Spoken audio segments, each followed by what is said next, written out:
जय हिंद प्यारे योद्धाओं। आप सभी का स्वागत है ज्ञानपीठ जीके पॉइंट के इस यूट्यूब चैनल पर।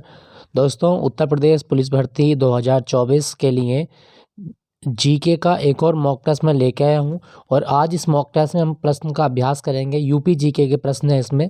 लगभग 30 प्रश्न मैंने इसमें शामिल किए हैं। लगभग 30 है, ठीक है। वैसे 30 प्रश्न का अभ्यास करेंगे और यूपी जी का एक बहुत इंपॉर्टेंट पोर्शन है आपका उत्तर प्रदेश पुलिस के लिए। तो ऐसा नहीं है कि आप पुलिस के लिए यूपी जी के प्रिपेयर करेंगे, आप बहुत सारे एग्ज़ाम जो यूपी के आप देने वाले हैं उन सभी में ये बहुत ज़्यादा हेल्पफुल होगा। तो आज ये शुरू करते हैं 22 जनवरी का मॉक टेस्ट। चलो, पहला आपका जो मॉक टेस्ट है उससे एक क्वेश्चन है और क्वेश्चन आपको बताना है कि 22 जनवरी 1946 को 22 जनवरी 1947 को उद्देश्य प्रस्ताव, जो संविधान की प्रस्तावना बना था, ये किसने पेश किया था? संविधान सभा में उद्देश्य प्रस्ताव किसके द्वारा पेश किया गया, जो बाद में भारतीय संविधान की प्रस्तावना बना था? ये पहला क्वेश्चन है आपका और आप मुझे कमेंट में लिख के बताइएगा। कल आपसे एक क्वेश्चन पूछा गया था कि 21 जनवरी को कितने राज्यों का स्थापना दिवस होता है? तो आप याद रखना, मेघालय, मणिपुर और त्रिपुरा।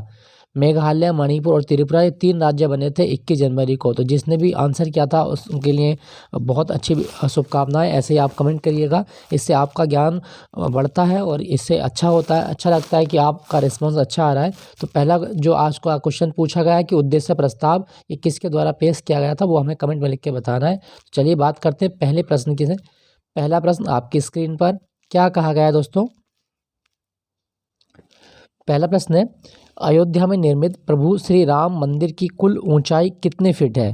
तो दोस्तों, अगर आपसे पूछा जाए कि जो राम मंदिर अयोध्या में बन रहा है इसकी कुल ऊंचाई कितने फीट है, तो आप याद रखिएगा आपके ऑप्शन है 151 फीट, 121 फीट, 161 फीट या 201 फीट। तो अयोध्या में निर्मित राम मंदिर की कुल ऊंचाई है 151 फीट। ऑप्शन सी आपका सही जवाब है, 161 फीट। ठीक है दोस्तों, बड़ा इंपॉर्टेंट प्रश्न है, याद रखिएगा। अच्छा दोस्तों, अगर आपसे पूछा जाए कि राम मंदिर के वास्तुकार कौन है, मुख्य वास्तुकार कौन है, तो वो है चंद्रकांत सोमपुरा। चंद्रकांत सोमपुरा ये राम मंदिर के मुख्य वास्तुकार हैं और इनके साथ साथ निखिल सोमपुरा और आशीष सोमपुरा इनके दोनों बेटे हैं। तो ये चंद्रकांत सोमपुरा मुख्य वास्तुकार हैं। ये नाम आपके एग्जाम में आ सकता है कि राम मंदिर का जो निर्माण हो रहा है उसका डिजाइन किसने बनाया है, तो चंद्रकांत सोमपुरा ने बनाया है। ठीक है दोस्तों, आप याद रखिएगा। अच्छा दोस्तों, अगर आपसे पूछा जाए कि जो अयोध्या नगरी है ये कौन सी नदी के किनारे है, तो अयोध्या नगरी सरयू नदी के किनारे है। तो ये भी आपको याद रखना है, सरयू नदी। आपसे पूछा गया था मंदिर की कुल ऊंचाई 161 फीट। ऑप्शन सी आपका सही जवाब है। नेक्स्ट प्रश्न है आपका, अगला प्रश्न, निम्नलिखित में से किस देश की अंतर्राष्ट्रीय सीमा उत्तर प्रदेश से लगती है? तो दोस्तों, उत्तर प्रदेश की अंतर्राष्ट्रीय सीमा किससे लगती है? ऑप्शन है नेपाल, भूटान, चीन या बांग्लादेश। तो इसका सही जवाब क्या होगा? यूपी के जो अंतर्राष्ट्रीय सीमा साझा होती है वो नेपाल के साथ होती है। तो ऑप्शन ए, उत्तर प्रदेश अपनी अंतर्राष्ट्रीय सीमा नेपाल के साथ लगाता है और नेपाल से यूपी के 7 राज्य है, जिसमें आपका महाराजगंज है, जैसे आपका बलरामपुर है, जैसे आपका बहराइच है, तो ये जैसे आपका सिद्धार्थनगर है, ठीक है, जैसे आपका श्रावस्ती है, पीलीभीत है, लखीमपुर खीरी है। तो ये सारे जो ज़िले हैं आपके 7 ज़िले ये नेपाल के साथ साझा होते हैं। ठीक है दोस्तों, आप याद रखिएगा। तो यूपी की अंतर्राष्ट्रीय सीमा नेपाल के साथ। दोस्तों, क्या आपको पता है कि उत्तर प्रदेश का क्षेत्रफल कितना है? तो आप याद रखिएगा 240 928 240 928 वर्ग किलोमीटर, या कहें कि 2,40,928 वर्ग किलोमीटर। और यूपी का एरिया भारत के कुल क्षेत्रफल का 7.33% है। ठीक है, आप याद रखिएगा 7.33% है। अच्छा दोस्तों, हम बात करें कि उत्तर प्रदेश दिवस कब होता है, तो 24 जनवरी को उत्तर प्रदेश दिवस मनाया जाता है। और उत्तर प्रदेश का पहले नाम क्या था? संयुक्त प्रांत था, संयुक्त प्रांत। ठीक है दोस्तों, आप याद रखिएगा संयुक्त प्रांत इसका पहले नाम था। और 24 जनवरी 1950 को इसको क्या नाम मिला? उत्तर प्रदेश नाम मिला है। क्लियर? अच्छा दोस्तों, यहाँ पे लिखा गया है भूटान। भूटान का दूसरा नाम क्या है? ड्रिक्यूल।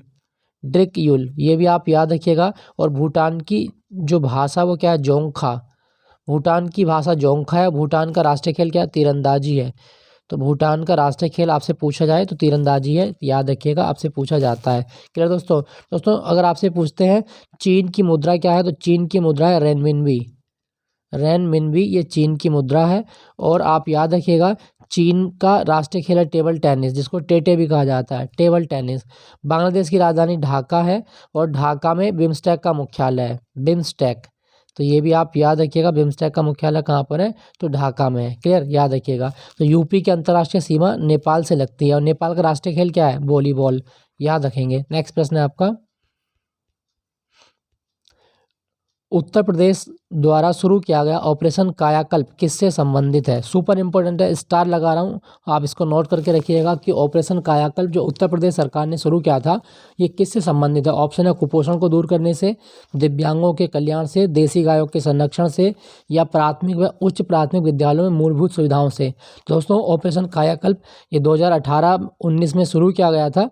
तो ये क्या क्या होता है, इस ऑपरेशन के तहत उत्तर प्रदेश की सरकार जो प्रदेश के प्राथमिक और उच्च प्राथमिक विद्यालय हैं उसमें मूलभूत से सुविधाओं का निर्माण करती है। जैसे आपके बच्चों के बैठने के लिए उचित व्यवस्था हो, पानी पीने की उचित व्यवस्था हो, शौचालय की उचित व्यवस्था हो, खेलने के लिए जो प्रांगण है, क्रीड़ा के लिए जो प्रांगण है उसकी उचित व्यवस्था हो।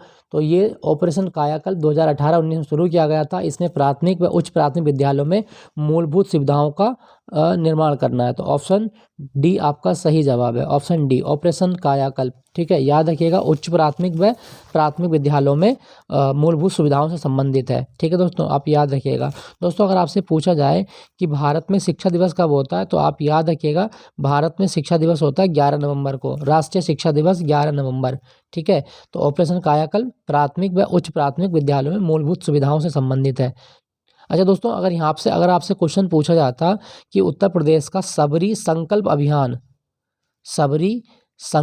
अभियान किससे संबंधित है, तो आप याद रखिएगा सबरी संकल्प अभियान ये कुपोषण को दूर करने संबंधित होता है, क्योंकि ये क्वेश्चन आता है आपके एग्जाम में, तो ये भी आप याद रखिएगा। ठीक है, चलिए अगले प्रश्न की ओर चलते हैं। नेक्स्ट प्रश्न है, काकोरी ट्रेन एक्शन में दोषी करार देते हुए ब्रिटिश सरकार द्वारा रामप्रसाद बिस्मिल को किस शहर की जेल में फांसी दी गई? तो दोस्तों काकोरी ट्रेन एक्शन कब हुआ था? 9 अगस्त 1925 को हुआ था। 9 अगस्त 1925 को कहाँ पर? लखनऊ में हुआ था। इसमें जो अंग्रेजों का सरकारी खजाना और हथियार थे वो लूट लिए गए थे क्रांतिकारियों द्वारा। तो 9 अगस्त 1925 को लखनऊ में काकोरी ट्रेन एक्शन हुआ और इसमें रामप्रसाद बिस्मिल को दोषी करार देते हुए फांसी कहाँ दी गई थी? तो गोरखपुर जेल में। ऑप्शन बी गोरखपुर जेल में फांसी दी गई थी, ये आप याद रखिएगा। ठीक है दोस्तों, बाकी इसमें राजेंद्र लाहिड़ी भी हैं, अशफाक उल्ला खां भी हैं, तो और भी लोग थे, लेकिन आपसे पूछा गया राजेंद्र प्रसाद बिस्मिल को फांसी कहाँ मिली, तो गोरखपुर जेल में मिली थी। ठीक है दोस्तों, याद रखिएगा। दोस्तों अगर आपसे पूछा जाए कि जो रामप्रसाद बिस्मिल है इनका जन्म कहाँ हुआ था, तो रामप्रसाद बिस्मिल का जन्म शाहजहाँपुर में हुआ था। रामप्रसाद बिस्मिल का जन्म कौन से जनपद में हुआ? शाहजहाँपुर में। ठीक है, लेकिन फांसी कहाँ हुई थी? गोरखपुर जेल में हुई है। अच्छा, गोरखपुर कौन सी नदी के किनारे है? तो राप्ती नदी के किनारे है। राप्ती नदी के किनारे है गोरखपुर। और दूसरी नदी कौन सी? रोहिणी।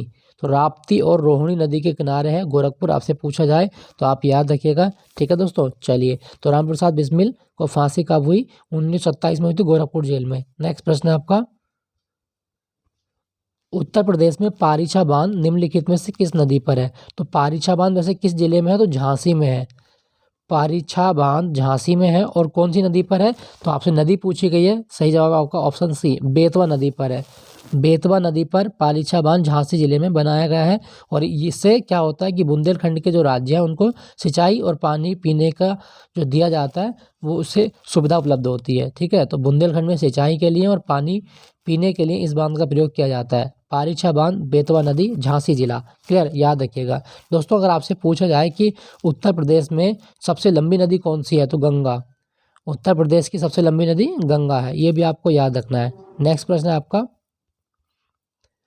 संत कबीर की कब्र निम्नलिखित में से किस स्थान पर है? दोस्तों कबीर जो है ये निर्गुण भक्ति काव्य धारा के कवि हैं और इनकी कब्र कहाँ पर है? ऑप्शन है काशी, मगहर, अयोध्या या बदायूं। ऑप्शन बी इसका सही जवाब है, ऑप्शन बी मगहर। संत कबीर की मगहर में जो है वो कब्र है, ये आप याद रखिएगा। और कबीर की रचनाओं का संग्रह क्या कहलाता है? बीजक कहलाता है। कबीर की रचनाओं का संग्रह बीजक है। और कबीर की भाषा आपके एग्जाम में पूछी जाती है तो सदुक्कड़ी। कबीर की भाषा सदुक्कड़ी है। ठीक है, ये भी आपको याद रखना है। क्लियर दोस्तों, याद रखिएगा। संत कबीर ये निर्गुण भक्ति धारा के कवि हैं, आप याद रखें। नेक्स्ट है आपका अगला प्रश्न, निम्नलिखित में से किस शहर को 88,000 ऋषियों की तपोभूमि कहा जाता है? तो 88,000 ऋषियों की तपोभूमि किसे कहा गया? आपके ऑप्शन है वाराणसी, सीतापुर, अयोध्या या बदायूं। सही जवाब होगा आपका ऑप्शन बी, सीतापुर। सीतापुर को 88,000 ऋषियों की तपस्थली कहा जाता है, तो ये भी आपको याद रखना है। ठीक है दोस्तों। अच्छा, अगर आपसे पूछा जाए कि सीतापुर कौन सी नदी के किनारे, तो गोमती नदी के किनारे है और इसे 88,000 ऋषियों की तपस्थली कहा जाता है। अच्छा, सीतापुर में क्या कोई मेला लगता है? हाँ, नैमिषारण्य का मेला लगता है। नैमिषारण्य का मेला लगता है सीतापुर में, तो ये भी आपको याद रखना है। ठीक है, नैमिषारण्य का मेला क्लियर पूछा जाता है तो आप याद रखेंगे। और सीतापुर में उत्तर प्रदेश में सबसे ज़्यादा जो ऐसी आबादी रहती है वो कौन से जनपद में रहती है? तो सीतापुर में रहती है। सबसे ज़्यादा अनुसूचित जाति वाला जिला सीतापुर है। ठीक है दोस्तों, आप याद रखिएगा। अच्छा दोस्तों, यहाँ पर लिखा गया वाराणसी। वाराणसी जो है इसको ज्ञान की नगरी और मंदिरों का नगर भी कहा जाता है। क्लियर, याद रखिएगा। नेक्स्ट प्रश्न है आपका, 4 फरवरी 1922 को प्रसिद्ध चौरी चौरा कांड निम्नलिखित में से किस शहर में हुआ था? दोस्तों, चौरी चौरा कांड की अगर हम बात करें तो 4 फरवरी 1922 को हुआ और ये असहयोग आंदोलन का एक हिस्सा है। गांधी जी ने 1 अगस्त 1920 को असहयोग आंदोलन शुरू किया और असहयोग आंदोलन के दौरान चौरा चौरी कांड घटित हुआ कहाँ पर? वो हुआ था आपका गोरखपुर में। ऑप्शन डी इसका सही जवाब है, ऑप्शन डी गोरखपुर।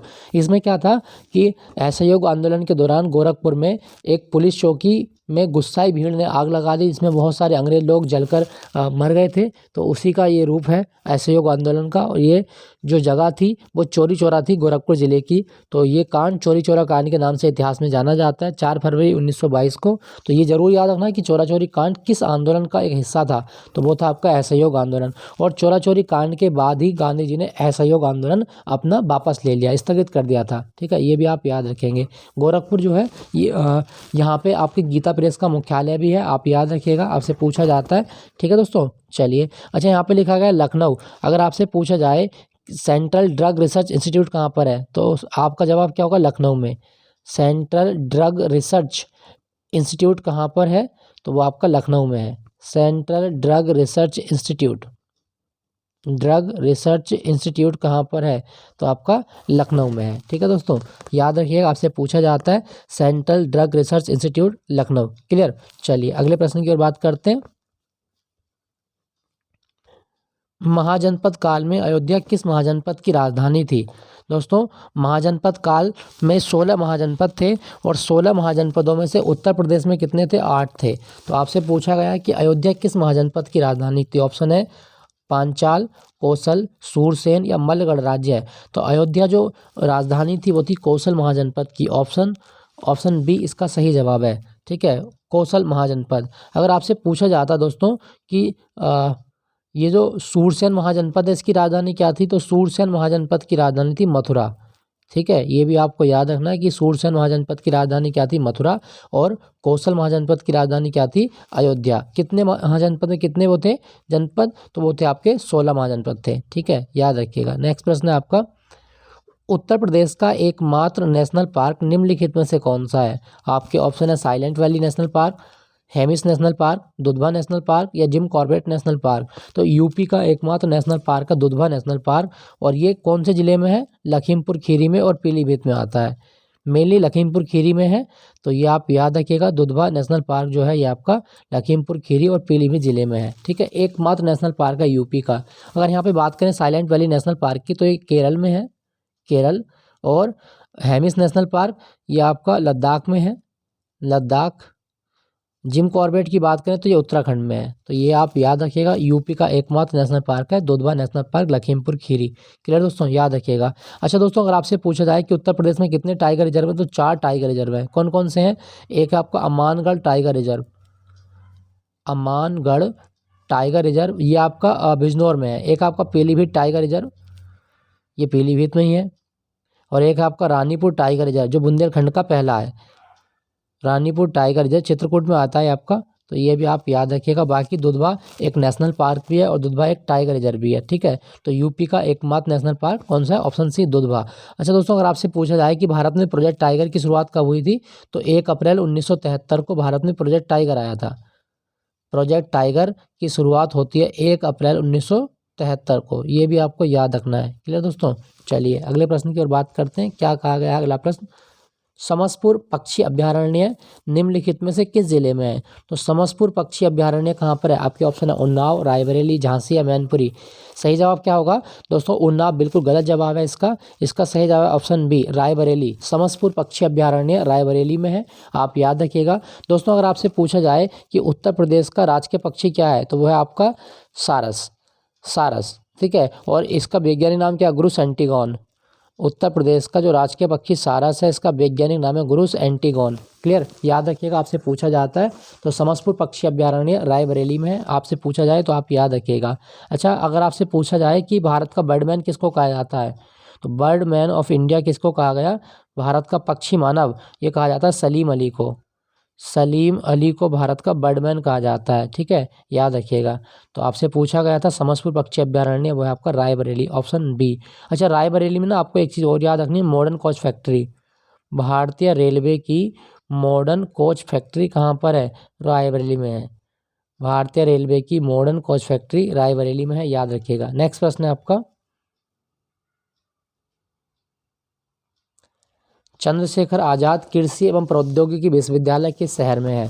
तो दोस्तों चंद्रशेखर आज़ाद कृषि एवं प्रौद्योगिकी विश्वविद्यालय कहाँ पर है, ये हमें बताना है। आपके ऑप्शन है उन्नाव, रायबरेली, कानपुर या प्रयागराज। तो चंद्रशेखर आज़ाद कृषि विश्वविद्यालय आपका कानपुर में, ऑप्शन सी, कानपुर में है, ऑप्शन सी इसका सही जवाब है। ठीक है दोस्तों, आपसे पूछा जाए तो आपको इसको याद रखिएगा। अच्छा दोस्तों, अगर आपसे पूछा जाए कि उत्तर प्रदेश की नकदी फसल कौन सी है, मेन फसल कौन सी है उत्तर प्रदेश में, कैश क्रॉप, तो आपका सही जवाब क्या होगा? तो उत्तर प्रदेश में गन्ना प्रमुख नकदी फसल है। नकदी फसल वे फसलें होती हैं जो व्यापारिक उद्देश्य से लगाई जाती हैं, ठीक है। तो उत्तर प्रदेश की सबसे प्रमुख नकदी फसल गन्ना है। और एक चीज़ मैं बता दूं दोस्तों, यूपी में मतलब यूपी भारत का सबसे बड़ा राज्य है गेहूं के उत्पादन में, ठीक है, आप याद रखिएगा। तो आपसे पूछा गया था चंद्रशेखर आज़ाद कृषि एवं प्रौद्योगिकी विश्वविद्यालय, ये कानपुर में, ऑप्शन सी आपका सही जवाब है। नेक्स्ट प्रश्न है आपका, अगला प्रश्न, उत्तर प्रदेश का कौन सा जिला खुर्जा पोट्री के लिए प्रसिद्ध है? दोस्तों पोट्री का मतलब क्या होता है? बर्तन। ये चीनी मिट्टी के बर्तन होते हैं खुर्जा पोट्री। तो ये कौन से जिले में होती है? आपके ऑप्शन है आजमगढ़, रायबरेली, गाजियाबाद या बुलंदशहर। तो सही जवाब है आपका ऑप्शन डी, बुलंदशहर जो है, यहाँ पे खुर्जा जो है वो अपनी विशेष बर्तन बनाने की कला के लिए प्रसिद्ध है। तो इसका सही जवाब होगा आपका ऑप्शन डी, बुलंदशहर। ठीक है दोस्तों, आप याद रखिएगा बुलंदशहर। अच्छा दोस्तों, अगर आपसे पूछा जाए कि जो खुर्जा है इसको ceramic city of Uttar Pradesh भी कहा जाता है। Ceramic city of Uttar Pradesh किसको कहा गया? खुर्जा को कहा जाता है। ठीक है दोस्तों, याद रखिएगा। चलिए अगले प्रश्न की ओर बात करते हैं। अगला प्रश्न आपकी स्क्रीन पर, किस वर्ष इलाहाबाद उच्च न्यायालय की स्थापना की गई? तो इलाहाबाद उच्च न्यायालय की स्थापना जो की गई थी, ये 17 मार्च 1866 को की गई थी। 17 मार्च 1866। तो सही जवाब है आपका ऑप्शन बी, 17 मार्च 1866। और मैं एक चीज़ बता दूं दोस्तों कि जो इलाहाबाद हाई कोर्ट है, इसमें अधिकतम कितने न्यायाधीश हो सकते हैं? 160 न्यायाधीश हो सकते हैं। और इलाहाबाद हाई कोर्ट की एकमात्र खंडपीठ किस शहर में? आपके जवाब होगा लखनऊ में है, ठीक है। इलाहाबाद हाई कोर्ट की एकमात्र खंडपीठ लखनऊ में है, ये भी आपको याद रखना है। अच्छा दोस्तों, अगर आपसे पूछा जाए कि हमारे हाई कोर्ट के जो न्यायाधीश होते हैं इनकी रिटायरमेंट एज कितनी होती है, तो हाई कोर्ट के जज की रिटायरमेंट होती है 62 साल। और सुप्रीम कोर्ट की कितनी होती है? तो 65 साल होती है। ठीक है दोस्तों, आप याद रखिएगा। तो इलाहाबाद उच्च न्यायालय की स्थापना 1866 में की गई। नेक्स्ट प्रश्न है आपका, इलाहाबाद विश्वविद्यालय का डिजाइन तैयार करने वाला वास्तुकार कौन था? स्टार लगा रहा हूँ, नोट कीजिएगा, स्क्रीनशॉट लीजिएगा, नोट कर लीजिएगा, क्योंकि ये क्वेश्चन संभावित है, पूछा जा सकता है आपसे उत्तर प्रदेश पुलिस में। इलाहाबाद विश्वविद्यालय का डिजाइन तैयार करने वाला वास्तुकार कौन है? चार्ल्स विल्किंस, ली कार्बूजियर, सर विलियम एमर्सन या एडविन लुटियन। तो सही जवाब क्या होगा दोस्तों? Sir William Emerson. Sir William Emerson ने इलाहाबाद विश्वविद्यालय का डिजाइन तैयार किया है। ये गोथिक शैली में बना हुआ है, तो ये भी आपको याद रखना है। ठीक है दोस्तों, पूछा जाए तो आप इसको याद रखिएगा, इलाहाबाद विश्वविद्यालय, सर विलियम एमर्सन। क्लियर दोस्तों? अच्छा दोस्तों, यहाँ पे अगर आपसे पूछा जाता कि भगवत गीता का हिंदी में मतलब अंग्रेजी में अनुवाद किसने किया था, तो भगवत गीता का अनुवाद करने वाला व्यक्ति है आपका चार्ल्स विल्किंस। ये भी आपको याद रखना है, भगवत गीता का अनुवाद किसने किया था? तो चार्ल्स विल्किंस ने किया था। ठीक है, चलिए अगले प्रश्न की ओर बात करते हैं। नेक्स्ट प्रश्न है, अयोध्या में निर्मित श्री राम मंदिर निम्नलिखित में से किस शैली में निर्मित किया गया है? तो अयोध्या में जो राम मंदिर बना है अभी, ये किस शैली में? आपके ऑप्शन है नागर शैली, बेसर शैली, द्रविड़ या सातवाहन शैली। सही जवाब क्या होगा आपका? ऑप्शन ए, नागर शैली में बनाया गया है। ठीक है दोस्तों, नागर शैली। तो यहाँ पे एक फोटो है, इसको थोड़ा जूम करके देखते हैं। तो अयोध्या का जो राम मंदिर है, ये स्टाइल क्या है इसका? ये है आपका नागर स्टाइल। ये लिखा हुआ है देखो, नागर स्टाइल। अगर पिलर्स की बात करें तो 360 पिलर्स हैं इसमें। ठीक है, आपसे पूछा जाए। और टोटल ऊंचाई की बात करें तो 161 फीट ऊंचाई है, ये भी आप याद रखिएगा। और इसको बनाने वाली कंपनी कौन सी है? L&T, Larsen and Toubro. और जो मेन वास्तुकार है वो है चंद्रकांत सोमपुरा, ये भी आपको याद रखना है। तो अयोध्या में राम मंदिर किस शैली में बना है? सही जवाब होगा आपका ऑप्शन ए, नागर शैली में बना है। नेक्स्ट प्रश्न है आपका, मकर संक्रांति के अवसर पर खिचड़ी मेला उत्तर प्रदेश के निम्नलिखित में से किस जिले में आयोजित किया जाता है? तो खिचड़ी मेला मकर संक्रांति में होता है, कहाँ पर? ऑप्शन सी, गोरखपुर में होता है। गोरखपुर में होता है खिचड़ी मेला। ठीक है दोस्तों, आप याद रखिएगा, आपसे पूछा जाए तो ये भी आपको याद रखना है, खिचड़ी मेला गोरखपुर। ठीक है, नेक्स्ट प्रश्न है आपका, उत्तर प्रदेश का कौन सा जिला यमुना और चंबल नदी के संगम पर स्थित है? तो यमुना और चंबल का संगम जो होता है वो कौन से जिले में होता है? ऑप्शन है कन्नौज, मथुरा, इटावा या प्रयागराज। सही जवाब होगा आपका ऑप्शन सी, इटावा। इटावा जो जिला है ये यमुना और चंबल नदी के संगम पर स्थित है। ठीक है दोस्तों, याद रखिएगा। और इटावा में एक महोत्सव होता है, सैफई महोत्सव, ये भी आपको याद रखना। एक सांस्कृतिक महोत्सव है, सैफई महोत्सव इटावा में होता है। तो इटावा वो जिला है जहाँ पर यमुना और चंबल का मिलन होता है। ठीक है, याद रखिएगा, ऑप्शन सी इसका सही जवाब है। नेक्स्ट प्रश्न है आपका, लाख बहोसी पक्षी विहार किस जिले में है? तो लाख बहोसी पक्षी विहार की अगर बात करें तो आपके ऑप्शन है उन्नाव, कन्नौज, इटावा या गाजीपुर। सही जवाब है आपका ऑप्शन ए, कन्नौज में है लाख बहोसी पक्षी विहार, कन्नौज। अच्छा, कन्नौज जो है इसका पुराना नाम क्या था? महोदी। कन्नौज को महोदी या महोदया के नाम से भी जाना जाता है, तो ये आप याद रखना। उत्तर प्रदेश के किस जिले का प्राचीन नाम महोदी या महोदया है? तो वो है आपका कन्नौज। और कन्नौज को इत्र नगरी, the perfume city of India भी कहा जाता है, perfume city of India. Clear दोस्तों, याद रखिएगा। और इसका दूसरा नाम क्या है? कान्याकुब्ज। कान्याकुब्ज भी कहा गया है प्राचीन काल में कन्नौज को। ठीक है दोस्तों, पूछा जाए तो आप इसको याद रखिएगा। और कन्नौज में रामगंगा और गंगा नदी का मिलन होता है। तो आपसे पूछा गया है कि लाख बहोसी पक्षी विहार कन्नौज में है। नेक्स्ट प्रश्न है आपका, अगला प्रश्न, उत्तर प्रदेश का प्रथम वन्यजीव अभयारण्य निम्नलिखित में से कौन सा है? तो उत्तर प्रदेश का प्रथम वन्यजीव अभयारण्य है चंद्रप्रभा वन्यजीव अभयारण्य। ये कहाँ पर है? चंदौली में। तो चंद्रप्रभा वन्यजीव विहार जो उत्तर प्रदेश का पहला वन्यजीव विहार था, चंदौली में है ये, आप याद रखिएगा, आपसे पूछा जाता है। ठीक है दोस्तों। अच्छा, महावीर स्वामी वन्यजीव विहार कहाँ पर है? ललितपुर में। महावीर स्वामी वन्यजीव विहार ललितपुर में है। ठीक है, आप याद रखिएगा। तो प्रथम पूछा गया है ऑप्शन सी, चंद्रप्रभा वन्यजीव विहार उत्तर प्रदेश का पहला वन्यजीव अभयारण्य है।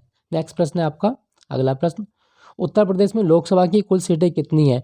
तो दोस्तों, उत्तर प्रदेश में लोकसभा की कुल सीटें 80 और राज्यसभा की कितनी है? 31। अगर आपसे पूछे कि विधानसभा की कितनी है? विधानसभा की आपकी 403 और विधान परिषद की हैं 100। तो उत्तर प्रदेश में लोकसभा की कुल सीटें 80, ऑप्शन डी आपका सही जवाब है। नेक्स्ट प्रश्न है, निम्नलिखित में से कौन अख्तर प्याग के उपनाम से ठुमरी की बंदी से तैयार करता था? दोस्तों, ठुमरी एक गायन शैली होती है और अख्तर प्याग के उपनाम से ठुमरी की बंदी से किसने लिखी है? आपके ऑप्शन है वाजिद अली शाह, अमीर खुसरो, बिरजू महाराज या उस्ताद फैयाज खान। सही जवाब है आपका ऑप्शन ए, नवाब वाजिद अली शाह ने अख्तर प्याग के उपनाम से ठुमरी की बंदी से तैयार की हैं। ऑप्शन ए आपका सही जवाब है। ये लखनऊ के नवाब थे और ये ठुमरी की बंदी से लिखते हैं अख्तर प्याग के उपनाम से। नेक्स्ट प्रश्न है आपका, बेगम अख्तर ने किस क्षेत्र में प्रसिद्धि हासिल की थी? तो दोस्तों, बेगम अख्तर की अगर हम बात करें तो ये गज़ल गायकी के लिए प्रसिद्ध है। ऑप्शन सी आपका सही जवाब है, गज़ल गायकी। ठीक है, नाम याद रखिएगा, बेगम अख्तर। नेक्स्ट प्रश्न है आपका, कजरी लोकगीत निम्नलिखित में से किस क्षेत्र में प्रचलित है? दोस्तों, कजरी लोकगीत जो है आपके ऑप्शन है ब्रज क्षेत्र, पूर्वांचल, मिर्जापुर, वाराणसी या बुंदेलखंड। तो कजरी लोकगीत की बात करें तो मिर्जापुर, वाराणसी और सोनभद्र क्षेत्र में प्रचलित है। तो ऑप्शन सी आपका सही जवाब है, कजरी लोकगीत मिर्जापुर और वाराणसी में प्रचलित है। ठीक है दोस्तों, आप याद रखिएगा।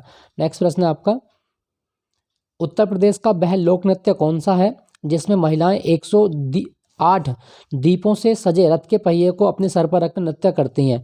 तो दोस्तों, ये आप देख सकते हैं, ये एक फ़ोटो है आपका।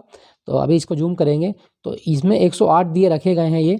तो ये कौन सा नृत्य है? आपके ऑप्शन है जोगनी, चरकुला, ख्याल या मयूर। ऑप्शन बी चरकुला नृत्य है, ऑप्शन बी। और चरकुला नृत्य ब्रज क्षेत्र में किया जाता है, मथुरा, वृंदावन या बरसाना गोवर्धन, इनमें जो क्षेत्र व्रत क्षेत्र होता है, व्रत क्षेत्र में सर्कुलर डांस किया जाता है। इसमें महिलाएं 108 दीपों से सजे एक पहिए को अपने सर पर रख के नृत्य करती हैं। ऑप्शन बी आपका सही जवाब है। ठीक है दोस्तों, आप याद रखिएगा सर्कुलर डांस। अच्छा दोस्तों, अगर आपसे पूछा जोगनी नृत्य, ये अवध में किया जाता है रामनवमी पर। रामनवमी पर किया जाता है जोगनी नृत्य। नेक्स्ट प्रश्न है आपका, सैयद सालार मेला किस जिले में आयोजित किया जाता है? तो सैयद सालार मेला ऑप्शन है बदायूं, बाराबंकी, बहराइच या सहारनपुर। सही जवाब क्या होगा आपका? ऑप्शन सी, बहराइच में आयोजित किया जाता है। सैयद सालार मेला कहाँ आयोजित होता है? बहराइच में। ऑप्शन सी आपके सही जवाब है। अच्छा, बाराबंकी में कौन सा होता है? देवा शरीफ का मेला होता है, देवा शरीफ मेला। ठीक है। और सहारनपुर में शाकुंभर मेला होता है। सहारनपुर में शाकुंभर मेला होता है, ये भी आप याद रखिएगा। शाकुंभरी देवी का मंदिर है यहाँ पे, तो शाकुंभरी मेला सहारनपुर में होता है और देवा शरीफ का मेला बाराबंकी में होता है। आपसे पूछा गया था सैयद सालार मेला बहराइच। नेक्स्ट प्रश्न है, अच्छा बहराइच जो है ना, अगर आपसे पूछा जाए कि उत्तर प्रदेश का कौन सा जिला गेहूं की डंठल से बनी कलाकृति के लिए प्रसिद्ध है? तो गेहूं के डंठल से बनी कलाकृति ये बहराइच में बनाई जाती है, पेंटिंग होती है आपकी, ये याद रखिएगा। नेक्स्ट प्रश्न है आपका, अयोध्या में कौन सी बोली बोली जाती है? दोस्तों अयोध्या में कौन सी बोली बोलेंगे? भोजपुरी, कन्नौजी, अवधी या खड़ी बोली। सही जवाब आपका ऑप्शन सी, अवधी बोली बोली जाती है, ये आप याद रखिएगा, अवधी। क्लियर दोस्तों, अगर आपसे पूछे कि रामचरितमानस कौन सी भाषा में लिखी गई है, तो अवधी भाषा में तो लिखी गई है। रामचरितमानस अवधी भाषा में लिखी गई है। क्लियर, याद रखेंगे। नेक्स्ट प्रश्न है आपका, किस वर्ष कुंभ मेले को यूनेस्को द्वारा अपनी अमूर्त धरोहर सूची में शामिल किया गया था? तो दोस्तों यूनेस्को ने कुंभ मेले को अपनी अमूर्त धरोहर में शामिल कब किया था? ऑप्शन है 2014, 2015, 2016, 2017। सही जवाब है आपका ऑप्शन सी 2016। 2016 को यूनेस्को द्वारा कुंभ मेले को अपनी अमूर्त धरोहर सूची में शामिल किया गया था। ठीक है दोस्तों, आप याद रखिएगा, ऑप्शन सी 2016। अच्छा, अगर आपसे पूछे कि उत्तर प्रदेश में कुंभ मेला कहाँ लगता है, तो प्रयागराज में लगता है, ये भी आपको याद रखना है, प्रयागराज। क्लियर दोस्तों, तो दोस्तों ये था आज का मॉक टेस्ट। आई होप ये सेशन आपको अच्छा लगा होगा। अच्छा लगे तो एक लाइक ज़रूर कीजिएगा दोस्तों, अपने दोस्तों के साथ में शेयर कीजिएगा। और उत्तर प्रदेश के यूपी जीके के 10 मॉक टेस्ट हम लेके आएंगे। तो ये आज पहला मॉक टेस्ट है जिसमें मैंने सारे ही क्वेश्चन यूपी जीके के मैंने कवर किए हैं। तो वेट कीजिएगा, शाम को एक और मॉक टेस्ट मैं लेके आऊँगा यूपी जीके का। उसके बाद मैं आपको टॉपिक वाइज कराऊँगा, जैसे अवार्ड के क्वेश्चन, राजधानी मुद्राओं के क्वेश्चन, और कई सारे मैं टॉपिक वाइज कराऊंगा। टॉपिक वाइज आपको 10 टॉपिक कराने हैं, तो मेरे साथ बने रहिएगा। फिर मिलता हूं आपको नए मॉक टेस्ट के साथ में। Thank you for watching Gyanpeeth ji के पॉइंट।